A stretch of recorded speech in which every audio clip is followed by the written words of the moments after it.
you all. You've heard some brilliant people today. I want you to know I'm not one of them. But what I do have is a lot of common horse sense, and fortunately our founders were brilliant in the blueprint that they gave us to follow.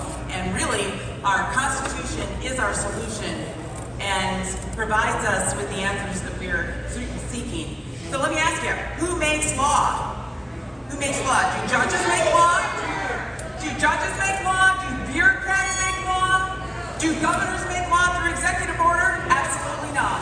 Absolutely not. Article 1, Section 1 of your Constitution states, all legislative power herein granted resides in Congress.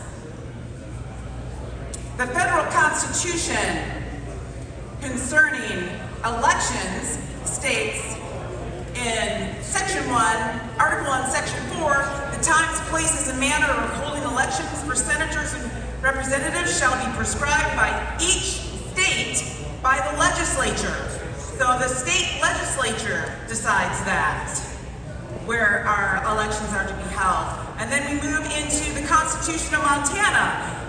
Article 4, Section 3, elections. The legislature shall provide by law the requirements for residence registration, absentee voting, and administration of elections. Not governors through executive orders, not governors overriding the legislature with all mail ballots. That's what's happened in Montana, okay?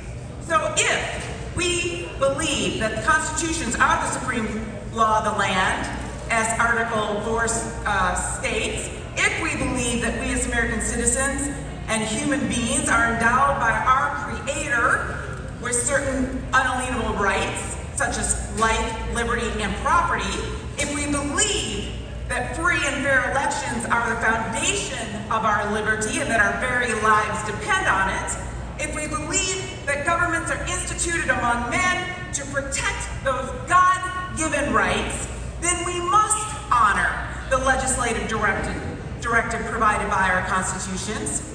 The Constitution gives state legislators the authority, but we also have the responsibility and, most importantly, the duty to secure those elections. That doesn't mean we let election clerks figure it out or through unconstitutional executive orders.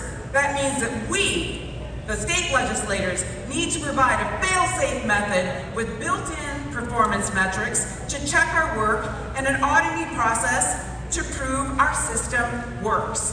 What I'd like to see for the state of Montana is the same voting method for all 56 counties, and a perfected audit process, and a trained-up audit team ready to go at a moment's notice, open to the observation and scrutiny of the people, so that we can confidently certify our elections in December and restore the confidence of the people who put us in office and earn the trust that has been bestowed upon us and thus squandered.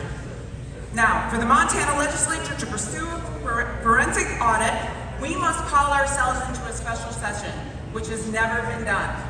Okay? It takes 76 of us to agree to do it. We have to write the legislation and the election process and the audit process. We have to pass it, and we have to have the governor sign it to get a forensic audit. Now, I don't know about all of your other states, but I can assure you in Montana we have a little problem with something called rhinos. You can call them rhinos, you can call them soft Republicans, you can call them moderates, you can call them secularists, you can call them transpartisans. I don't care what you call them, but you need to know that that's a problem in our state, and we need to continue educating our electorate and having them know their candidates and vet their candidates so that we can continue to put patriots, Christian, constitutional conservatives in place so that we can win this. I've been attacked more viciously by Republicans than anyone else. You must know your county sheriff. Please get your kids out of the public indoctrination system because they've rewritten our history. They've successfully stolen a generation of our children by rewriting our history so that our children do not know the Constitution. Finally, know God. And I don't mean believe in Him. I mean know Him. Know Him.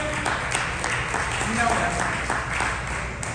Satan intends for evil, God will turn to good. It's a great time to be a warrior on the battlefield. People are waking up.